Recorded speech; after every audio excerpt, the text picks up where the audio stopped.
Welcome to my channel. Today we have a tale that tiptoes along the shadowy line between innocent childhood beliefs and the eerie whispers of the night. We delve into the story of young David and his sister Sara, who discover that not all fairy tales end with sparkle and shine. When David bites into an apple and finds his tooth loose, the stage is set for a visit from a very different kind of tooth fairy, a creature that lurks in the shadows, far from the graceful vision children dream of. Witness a scene that blurs the boundary between nightmare and reality. Before we get into it, be sure to like and subscribe to help support my channel to continue to bring you more of these videos. Now that we got that out of the way, join us as we uncover the chilling truth behind Midnight Whispers, the Tooth Fairy's secret.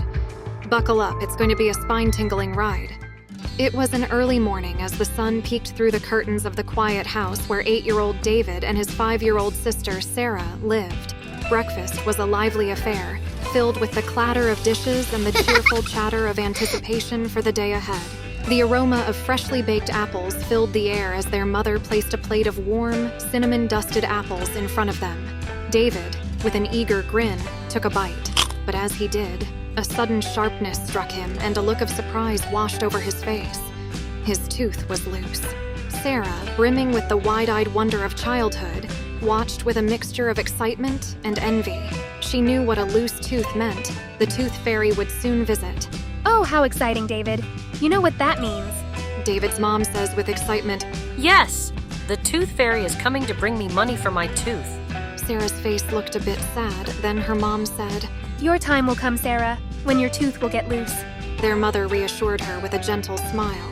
Keep playing with your tooth, David, and who knows, you might lose it tonight, she added, winking at him. The day dwindled into the night, and as shadows crept across their room, Sara's thoughts were awash with curiosity and a hint of jealousy. She decided to stay awake and thought to herself, Maybe if I stay awake I could at least meet the tooth fairy and ask her when my tooth will become loose. She tucked under her covers with her favorite teddy bear, waiting for the visit of the fabled tooth fairy. Midnight struck, and the house was cloaked in silence. Sara's eyes, heavy yet determined, started to hear unsettling creaks and whispers in the dark. She began to get a bit unsettled and scared, but then she reminded herself, It's just the tooth fairy. She's a sweet, beautiful creature with beautiful wings that brings you money. What is there to be scared of? Then, in the ghostly moonlight that streamed through the window, a figure appeared. But it wasn't the radiant, graceful creature she had imagined, but an ugly, creepy creature with drool down her mouth appeared, thinking to herself, I don't know what that is, but it can't be the tooth fairy. She's really short and hunched, with ragged wings and a twisted wand. The tooth fairy was a vision of nightmares. Sara watched, frozen in terror as the fairy crawled over to David's bed. The creature's movements were jerky and unsettling, like a puppet jerked by invisible strings. With a sinister glee, it reached for David's mouth to wrench the loose tooth free. David awoke in shock, his eyes wide with fright, but before he could scream, the fairy waved her wand, casting a silencing spell that made him paralyzed, but still aware of everything that was going on around him. The fairy opened her mouth wide, a large amount of disgusting-smelling saliva dripping down her mouth, leaning in closer to David. She had her sharp teeth bite down on his tooth. She started going back and forth. It started to bleed, and David's eyes turned to Sara as tears rolled down David's eyes, not being able to move, but very terrified and obviously in pain. Sara clutched her teddy bear tighter as she wanted to help David, but she couldn't move. Then Sara let out a small cry. The sound caught the fairy's attention, and her blank but evil gaze turned towards Sara. In a panic, she locked eyes with Sara. Sara then immediately covered herself with her blankets, hoping that she didn't see, and then the room stood silent for a moment. She thought she was in the clear when she suddenly felt the blanket lift underneath her feet, where she begins to feel cold, slimy, sharp hands, and fingernails grab her legs as it's climbing closer to her, crawling up to her head, and when it finally gets to her face, she opens her mouth and starts drooling on Sara's face. Her breath smelled so disgusting it made Sara want to throw up. She was so scared that she squeezed her eyes shut and screamed until the world around her faded into oblivion. Then suddenly she opened her eyes and morning came. Sara's eyes fluttered open to the normalcy of her bedroom bathed in sunlight. David stood by her bed, concerned.